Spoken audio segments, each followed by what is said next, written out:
Radhe Radhe everyone. Bright সাহিত্য YouTube চ্যানেলে তোমাদের স্বাগত জানাই।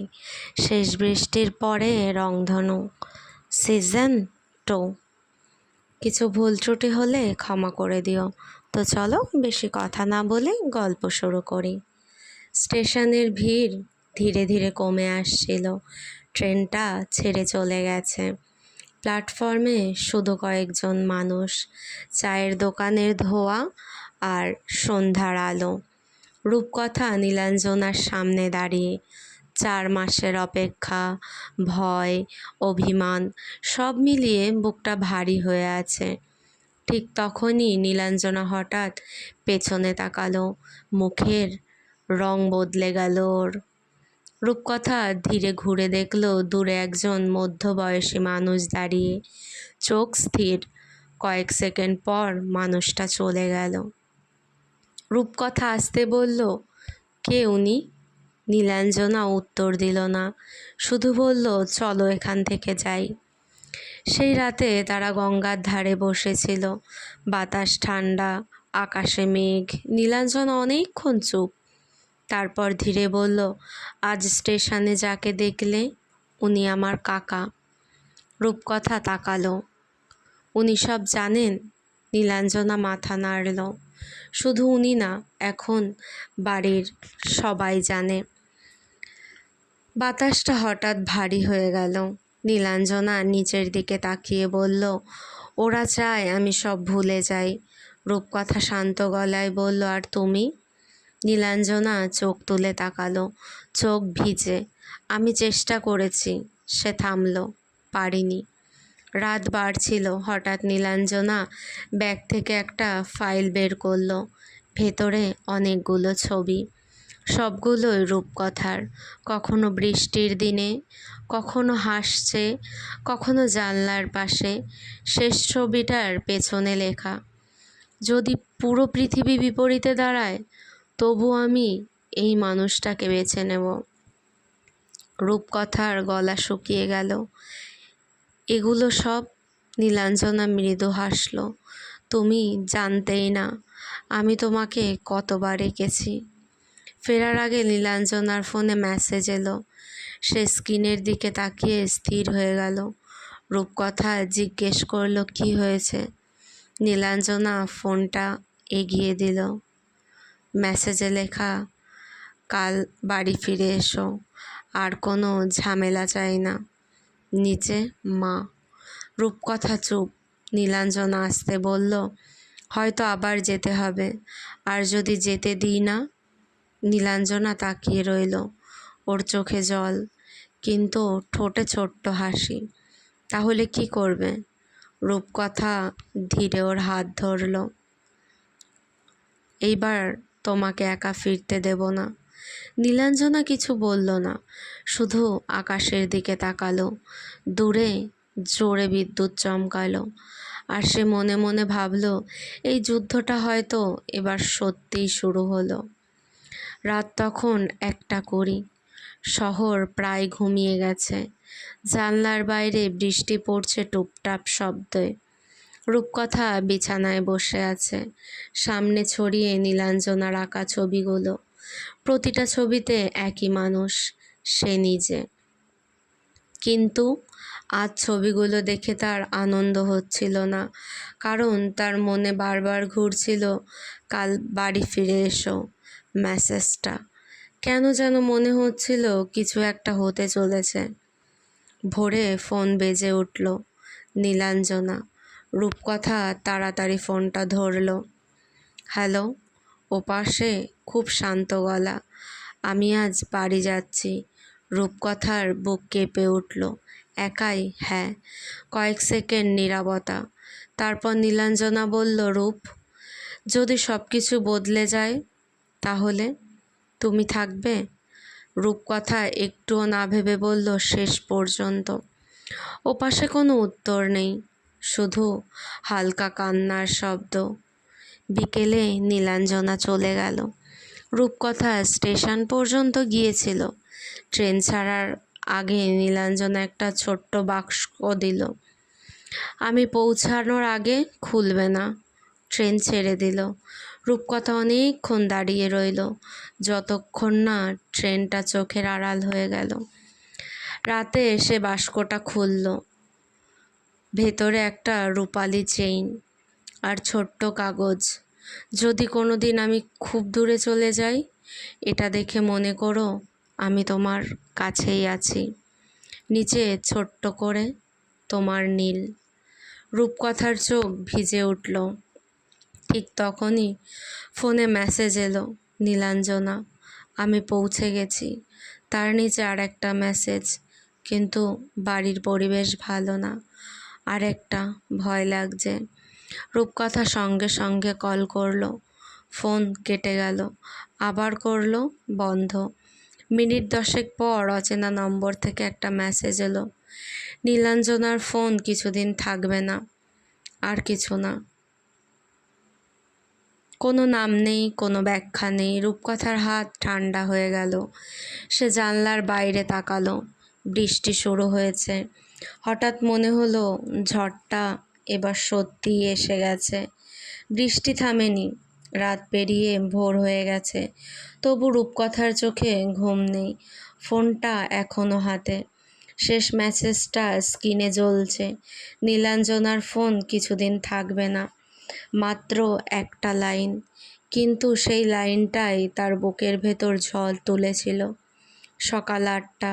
রূপকথা আবার কল করলো, ফোন বন্ধ। মেসেজ পাঠালো, সিন না। সোশ্যাল মিডিয়া খুললো, সব জায়গায় অফলাইন। কোনো পোস্ট নেই, কোনো চিহ্ন নেই, যেন নীলাঞ্জনা হঠাৎ পৃথিবী থেকে হারিয়ে গেছে। দুপুরে দরজায় কড়া নাড়ার শব্দ, বাইরে কুরিয়ার। ছোট্ট একটা খাম, প্রেরকের নাম নেই, ভেতরে একটা ছবি। ছবিতে নীলাঞ্জনা জানলার পাশে বসে, হাতে স্কেচবুক, নিচে লেখা, যখন কথা বলতে পারবো না তখন ছবিগুলো কথা বলবে। রূপকথার চোখ ভিজে উঠল। খামের ভেতরে আরও একটা কাগজ ছিল। রূপ, যদি কিছুদিন আমি চুপ হয়ে যাই, রাগ করো না।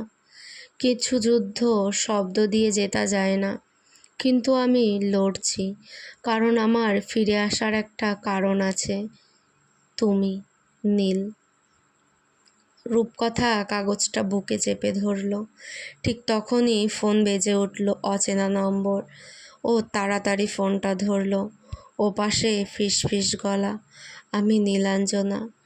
রূপকথার নিঃশ্বাস থেমে গেল। নীল, তুমি কোথায়? ওপাশে শব্দ, দূরে কারো কণ্ঠ। নীলাঞ্জনা তাড়াতাড়ি বলল, আমার বেশি সময় নেই।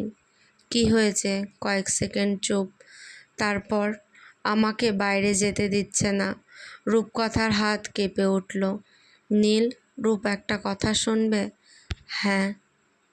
যদি আমি আবারও হারিয়ে যাই, আমাকে খুঁজে নিও। কল কেটে গেল। রূপকথা স্থির হয়ে দাঁড়িয়ে রইল। তারপর প্রথমবার সে সিদ্ধান্ত নিল, সে আর অপেক্ষা করবে না, সে নিজেই যাবে তার নীলাঞ্জনার কাছে। কারণ কিছু ভালোবাসা শুধু অপেক্ষা করার জন্য না, লড়াই করার জন্যও হয়। ভোর 5টা। শহর তখনও পুরো জেগে ওঠেনি। রাস্তা ভেজা, রাতের বৃষ্টির জল এখনও ফুটপাতে জমে আছে। রূপকথা ব্যাগ গোছাচ্ছিল, কয়েকটা জামা, নীলাঞ্জনার চিঠিগুলো, স্কেচবুক আর সেই রূপালি চেইন। আজ সে অপেক্ষা করবে না, আজ সে যাবে তার নীলাঞ্জনার কাছে। স্টেশনে পৌঁছাতে পৌঁছাতে সকাল হয়ে গেল। মানুষের ভিড়,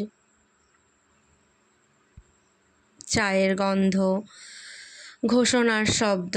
রূপকথার টিকিট হাতে প্ল্যাটফর্মে দাঁড়িয়ে, তার বুক কাঁপছে, ভয় হচ্ছে, তবুও আজ সে থামবে না। ঠিক তখনই ফোনে একটা মেসেজ এলো, অচেনা নম্বর, যেও না।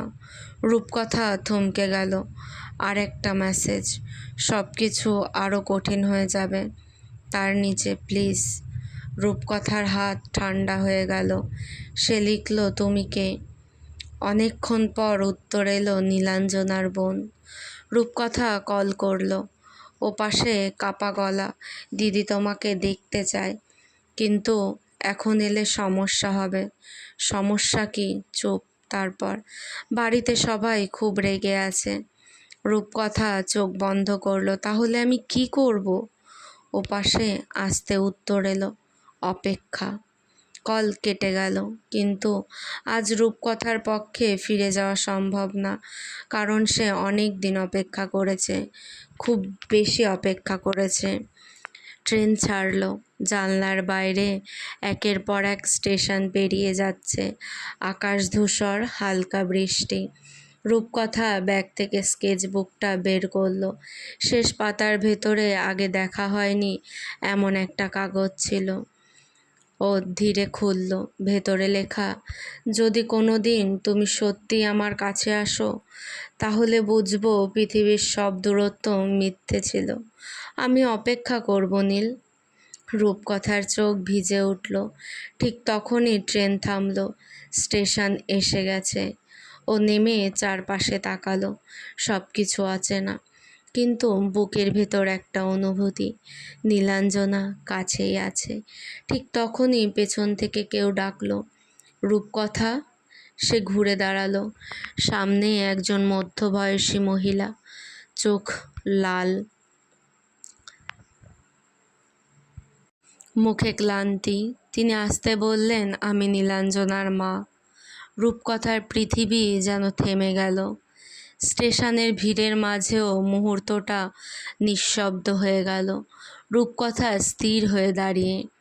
সামনে নীলাঞ্জনার মা, সাদা শাড়ি, ক্লান্ত চোখ, মুখে এমন একটা নীরবতা, যেন অনেক দিন ঘুম হয়নি। রূপকথার গলা শুকিয়ে গেল। আপনি? তিনি ধীরে মাথা নাড়লেন। চলো একটু বসি। স্টেশনের বাইরে ছোট্ট একটা চায়ের দোকান। হালকা বৃষ্টি পড়ছে।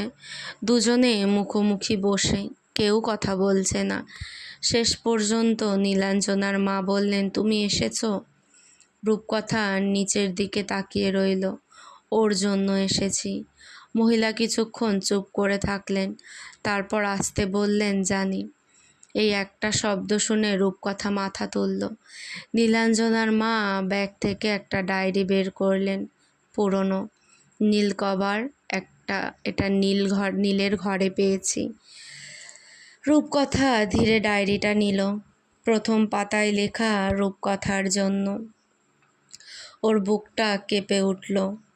ডায়েরির একটা পাতায় মা আমাকে জিজ্ঞেস করেছিল, এত কষ্ট করেও আমি কেন পিছিয়ে যাচ্ছি না।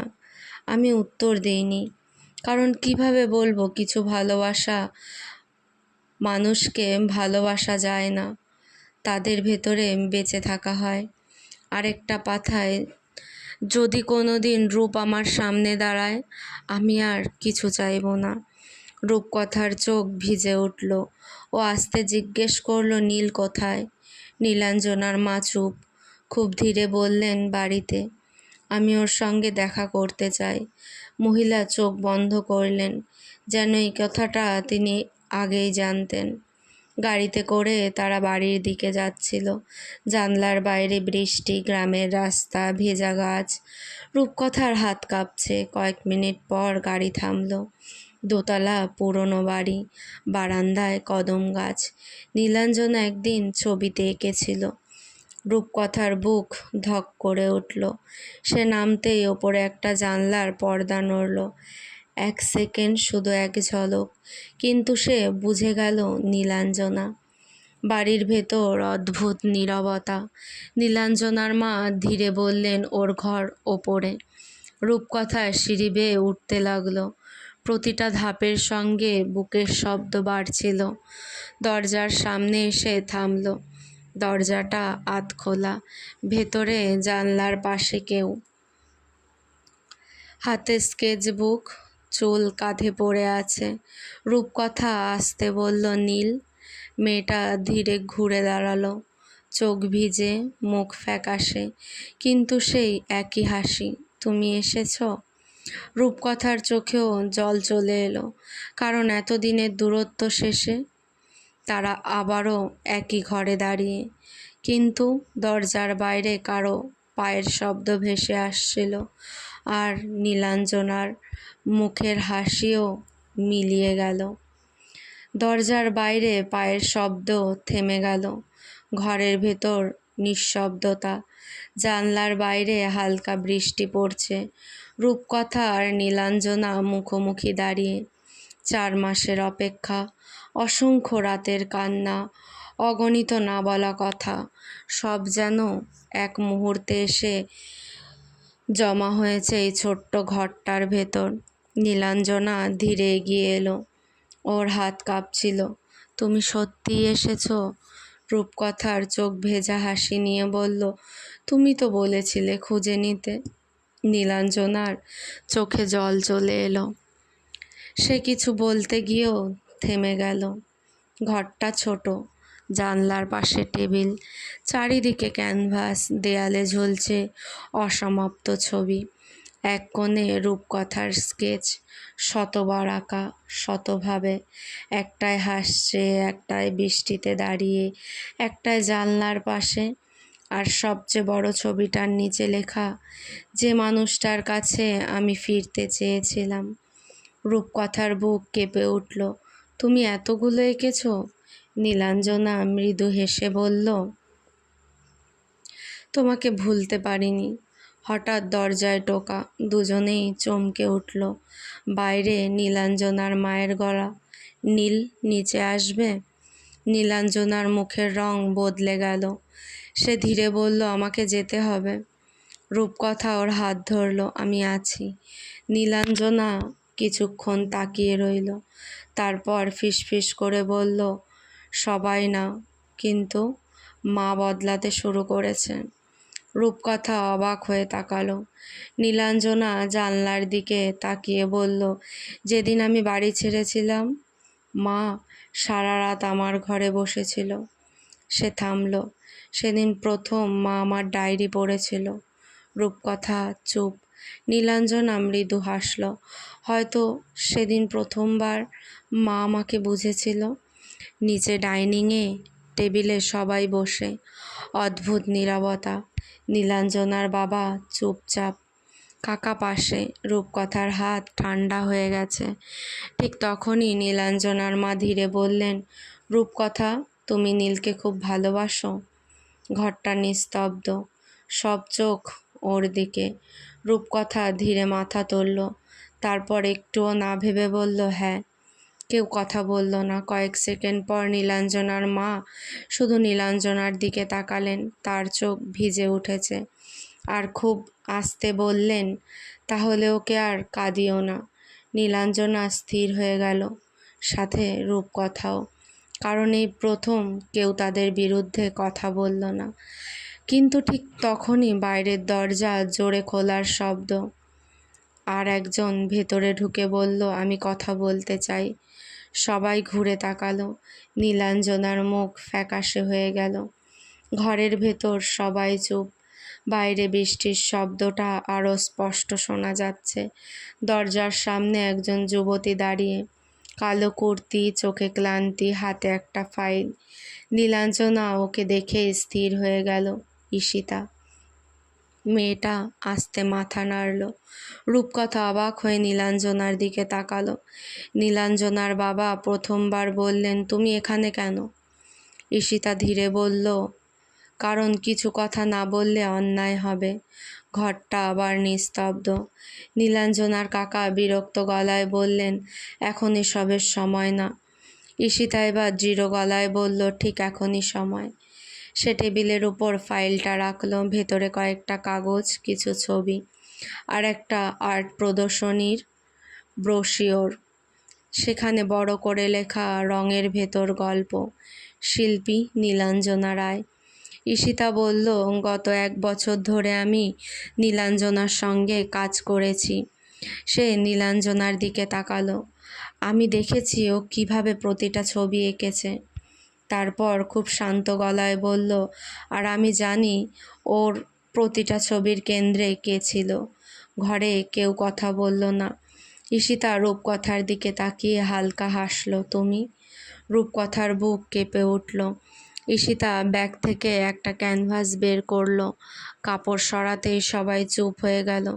বড় একটা ছবি, বৃষ্টির মধ্যে 2টো মেয়ে, একজন হাত বাড়িয়ে আছে, অন্যজন ফিরছে। নিচে লেখা, ফিরে আসা মানেই শেষ নয়, কখনো কখনো শুরু। ঈশিতা বলল, এই ছবিটা শেষ করার পর নীলাঞ্জনা আমাকে একটা কথা বলেছিল। সে নীলাঞ্জনার বাবার দিকে তাকালো। ও বলেছিল, আমি জানি আমার পথ সহজ হবে না, কিন্তু কিছু মিথ্যে জীবন বাঁচতে পারবো না আমি। নীলাঞ্জনার বাবা চুপ করে রইলেন, কিন্তু তার মুখের কঠোরতা আগের মতো নেই। রাত হয়ে গেছে। এক এক করে সবাই উঠে গেল। বারান্দায় শুধু রূপকথা আর নীলাঞ্জনা। বৃষ্টি থেমেছে, কদম গাছ থেকে জল পড়ছে। নীলাঞ্জনা ধীরে বলল, তুমি কি রাগ করেছো? কেন? ঈশিতার কথা আগে বলিনি বলে। রূপকথা মৃদু হেসে মাথা নাড়ল না। তারপর একটু থেমে বলল, আমি শুধু ভয় পাই। নীলাঞ্জনা ওর দিকে তাকালো। কিসের? তোমাকে আবার হারানোর।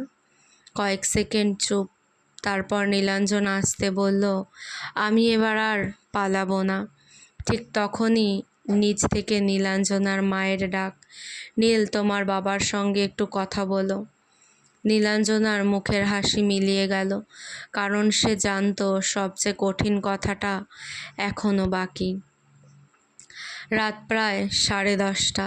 বাড়ির নিচতলার আলো কমে এসেছে। বাইরে বৃষ্টি থেমে গেলেও কদম গাছ থেকে এখনো টুপটাপ জল পড়ছে। নীলাঞ্জনা সিঁড়ির সামনে দাঁড়িয়ে। নীলাঞ্জনার মা ধীরে বললেন, তোমার বাবা ডাকছেন। কণ্ঠে আগের মতো কঠোরতা নেই, শুধু ক্লান্তি আর এক ধরনের অদ্ভুত শান্তি। নীলাঞ্জনা ধীরে বাবার ঘরের সামনে গিয়ে দাঁড়ালো। দরজাটা আধখোলা। ভেতরে পুরনো কাঠের আলমারি, বইয়ের তাক, আর জানলার পাশে বসে আছেন উনি। প্রথমবার তাকে এত চুপচাপ লাগছিল। ভেতরে আসো। নীলাঞ্জনা ধীরে ঢুকলো। দরজাটা বন্ধ হয়ে গেল। বাইরে দাঁড়িয়ে রূপকথার বুক কাঁপছে। সে বারান্দায় দাঁড়িয়ে দূরের আকাশ দেখছিল। ঠিক তখনই নীলাঞ্জনার মা পাশে এসে দাঁড়ালেন। ভয় পাচ্ছ? রূপকথা চমকে তাকালো। কিছুক্ষণ চুপ থেকে মাথা নাড়ল। মহিলা হালকা হাসলেন। আমিও পেয়েছিলাম। রূপকথা অবাক। তিনি জানলার দিকে তাকিয়ে বললেন, যেদিন নীল প্রথম তোমার কথা বলেছিল, আমি বুঝতেই পারিনি। তিনি থামলেন। আমি শুধু মা হিসেবে ভয় পেয়েছিলাম। বাতাসটা নিঃশব্দ হয়ে গেল। সমাজ কি বলবে, মানুষ কি বলবে, ভবিষ্যৎ কি হবে। কিন্তু একদিন ওর ডায়েরি পড়ে বুঝলাম, ও তোমাকে ভালোবাসে না শুধু, ও তোমার মধ্যে বাঁচে। ওর চোখ ভিজে উঠল, সাথে নীলাঞ্জনার মায়ের চোখও। ওদিকে ঘরের ভেতর নীলাঞ্জনার বাবা টেবিলের ওপর একটা স্কেচ রাখলেন। এটা চিনতে পারছো? নীলাঞ্জনা তাকিয়ে দেখল রূপকথার ছবি। খুব পুরনো, সম্ভবত প্রথম দিনের আঁকা। নিচে ছোট করে লেখা, যে মানুষটার জন্য আমি প্রথমবার নিজের মতো হতে চেয়েছিলাম। নীলাঞ্জনার হাত কেঁপে উঠল। উনি শান্ত গলায় বললেন, এতদিন ধরে তুমি এগুলো লুকিয়ে রেখেছিলে? হ্যাঁ। কেন? কিছুক্ষণ নীরবতা। তারপর, কারণ আমি জানতাম আপনারা কষ্ট পাবেন। উনি দীর্ঘ নিঃশ্বাস ফেললেন। আর তুমি? উনি আবার বললেন, তুমি কি কষ্ট পাওনি? এই প্রশ্নে নীলাঞ্জনার চোখ ভিজে উঠল। কয়েক মিনিট পর দরজা খুলল। নীলাঞ্জনা বেরিয়ে এলো, চোখ লাল। রূপকথার বুক ধক করে উঠল। কি হয়েছে? নীলাঞ্জনা কিছু বলল না, শুধু ওর হাত ধরল। তারপর ফিসফিস করে বলল, বাবা তোমার সঙ্গে কথা বলতে চায়। চারপাশে আবার নিস্তব্ধ হয়ে গেল। রূপকথা স্থির হয়ে দাঁড়িয়ে, আর ঘরের ভেতর থেকে শান্ত গলা ভেসে এলো, রূপকথা, ভেতরে আসবে? ঘরটা নিঃশব্দ। দেয়ালে ঘড়ির টিকটিক শব্দ ছাড়া আর কিছু শোনা যাচ্ছে না। রূপকথা ধীরে ভেতরে ঢুকলো। নীলাঞ্জনার বাবা জানলার পাশে দাঁড়িয়েছিলেন। বাইরে কদম গাছ, ভেজা পাতা, আকাশে মেঘ। উনি ঘুরে তাকালেন। চোখে আর আগের মতো সেই কঠোরতা নেই, শুধু ক্লান্তি আর অনেক অজানা প্রশ্ন। বসো। রূপকথা ধীরে চেয়ারে বসলো, হাত কাঁপছে, মনে হচ্ছিল বুকের শব্দ সবাই শুনতে পাচ্ছে। কয়েক সেকেন্ড কেউ কথা বলল না, তারপর উনি টেবিলের ওপর একটা ডায়েরি রাখলেন, নীলাঞ্জনার ডায়েরি। পাতা খুলে সামনে এগিয়ে দিলেন। সেখানে লেখা, যদি কোনো দিন বাবা রূপের সঙ্গে কথা বলেন, আমি চাই উনি ওকে মানুষ হিসেবে দেখুক, শুধু আমার ভালোবাসা হিসেবে না। রূপকথার চোখ ভিজে উঠল। উনি ধীরে বললেন, তুমি নীলকে কতদিন ধরে চেনো? প্রায় 1 বছর। 1 বছরে মানুষকে এতটা ভালোবাসা যায়? রূপকথা কিছুক্ষণ চুপ রইল, তারপর আস্তে বলল, সময় দিয়ে সব অনুভূতি মাপা যায় না। ঘরটা আবার চুপ। উনি তাকিয়ে রইলেন। রূপকথা ধীরে বললেন, আমি ওকে শুধু ভালোবাসি না। তার গলা কেঁপে উঠল। ও কাঁদলে আমার কষ্ট হয়, ও হারিয়ে গেলে আমি ভেঙে পড়ি, ও হাসলে আমার দিন ভালো যায়, ওর হাসি দেখলে আমার মনটা শান্ত লাগে। চোখে জল চলে এলো। আমি ওকে নিয়ে কোনো স্বপ্ন ভাঙতে চাই না, শুধু ওর পাশে থাকতে চাই। জানলার বাইরে হাওয়া বইছে। উনি মাথা নিচু করলেন। কিছুক্ষণ পর আলমারি খুললেন। ভেতরে থেকে একটা বাক্স বের করলেন, পুরনো কাঠের বাক্স। ধীরে খুললেন। ভেতরে ছোট্ট ছোট আঁকা ছবি, সবগুলো নীলাঞ্জনার ছোটবেলার। একটায় সে বৃষ্টি আঁকছে, একটায় কদম ফুল, আর একটায় 2টা মেয়ে হাত ধরে দাঁড়িয়ে। নিচে কাপা হাতে লেখা, বন্ধু মানে যে কখনো ছাড়ে না। উনি ছবিটার দিকে তাকিয়ে বললেন, ছোটবেলা থেকেই ও আলাদা ছিল। তার গলা ধীরে ভারী হয়ে এলো। আমি শুধু ভয় পেয়েছিলাম। রূপকথা চুপ। ভেবেছিলাম সমাজ ওকে আঘাত করবে। উনি প্রথমবার সরাসরি রূপকথার দিকে তাকালেন। তুমি পারবে কি ওর পাশে থাকতে? এক মুহূর্ত দেরি করল না রূপকথা। শেষ পর্যন্ত উনি কিছু বললেন না, শুধু জানলার দিকে তাকালেন। আর ঠিক তখনই বাইরে বিদ্যুৎ চমকালো। ঘরের আলো একবার নিভে আবার জ্বলে উঠল, আর দরজার বাইরে দাঁড়িয়ে থাকা নীলাঞ্জনার চোখ ভিজে গেল, কারণ সে প্রথমবার শুনল তার জন্য কেউ এত নিঃস্বার্থভাবে দাঁড়িয়েছে। রাত অনেক হয়েছে। বাড়ির সবাই ঘুমিয়ে পড়েছে। শুধু বারান্দার ছোট আলোটা জ্বলছে। কদম গাছের পাতা থেকে বৃষ্টির জল পড়ছে টুপটাপ। রূপকথা বারান্দায় দাঁড়িয়ে। তার মাথায় এখনো ঘুরছে সেই প্রশ্নটা, তুমি পারবে ওর পাশে থাকতে? আর তার নিজের উত্তর, শেষ পর্যন্ত। ঠিক তখনই পেছন থেকে নরম গলা রূপ। ও ঘুরে দাঁড়িয়ে দেখল নীলাঞ্জনা, হাতে 2টো কাপ, কাপে চা। রূপকথা হালকা হেসে কাপটা নিল। দুজনে পাশাপাশি দাঁড়ালো। অনেকক্ষণ কেউ কোনো কথা বলল না, শুধু হাওয়া বইছিল আর দূরে ঝিঝি পোকার শব্দ। নীলাঞ্জনা আস্তে বলল, বাবা কি বললেন? রূপকথা ওর দিকে তাকালো। তোমাকে নিয়ে ভয় পান। নীলাঞ্জনা চুপ, তারপর মৃদু হাসল, জানি। রূপকথা অবাক। নীলাঞ্জনা বারান্দার রেলিং ছুঁয়ে বলল, ছোটবেলায় আমি খুব বৃষ্টিতে ভিজতাম, মা বকতো, কিন্তু বাবা তোয়ালে নিয়ে দাঁড়িয়ে থাকতো। সে হেসে ফেলল। সব সময় ভয় পেতেন আমি অসুস্থ হয়ে যাব। তার চোখ ধীরে ভিজে উঠল। আজও ভয় পান, শুধু বৃষ্টিটা বদলে গেছে। রূপকথা কিছু বলল না, শুধু ওর হাতটা ধরল। রাত আরও গভীর হলো। ঘুমাতে যাওয়ার আগে নীলাঞ্জনা একটা দরজার সামনে দাঁড়ালো। ছোট ঘর, ভেতরে পুরনো ছবি, রং তুলি, ক্যানভাস। এটা আমার প্রথম স্টুডিও। রূপকথা ভেতরে ঢুকলো। দেয়ালের এক কোণে কাপড়ে ঢাকা বড় একটা ক্যানভাস। নীলাঞ্জনা ধীরে কাপড়টা সারালো। রূপকথা স্থির হয়ে গেল। ছবিটা অসমাপ্ত কিন্তু স্পষ্ট। বৃষ্টির মধ্যে 2টো মেয়ে, একজন হাত বাড়িয়ে আছে, আরেকজন ফিরে তাকাচ্ছে। নিচে লেখা, ভোরের আগে আলো। রূপকথা আস্তে বলল, এটা শেষ করনি কেন? নীলাঞ্জনা কিছুক্ষণ চুপ, তারপর খুব আস্তে বলল, কারণ শেষটা জানতাম না। রূপকথা ওর দিকে তাকালো। নীলাঞ্জনা মৃদু হেসে বলল, হয়তো এখন জানি। ভোরের একটু আগে রূপকথার ঘুম ভাঙল। বাইরের মানুষের কথা, দ্রুত পায়ের শব্দ। সে দরজা খুলে বেরোলো। নিচে সবাই দাঁড়িয়ে। নীলাঞ্জনার মা কাঁদছেন, নীলাঞ্জনার বাবা ফোন হাতে, আর নীলাঞ্জনা কোথাও নেই। রূপকথার বুক কেঁপে উঠল। কি হয়েছে? নীলাঞ্জনার বোন কাপা গলায় বলল, দিদি ঘরে নেই। টেবিলের উপর একটা চিঠি, শুধু একটা লাইন লেখা, আমি ফিরে আসব, কিন্তু তার আগে একটা কাজ বাকি আছে। রূপকথার হাত ঠান্ডা হয়ে গেল, কারণ সব কিছু ঠিক হতে শুরু করেছিল। তবুও নীলাঞ্জনা আবার চলে গেছে। কেমন লাগছে গল্পগুলো কমেন্ট করে জানিও। ভালো লাগলে লাইক, কমেন্ট এবং শেয়ার করে দিও। আর এমন সুন্দর সুন্দর গল্প পেতে ব্রাইট সাহিত্য ইউটিউব চ্যানেলকে সাবস্ক্রাইব করে দিও।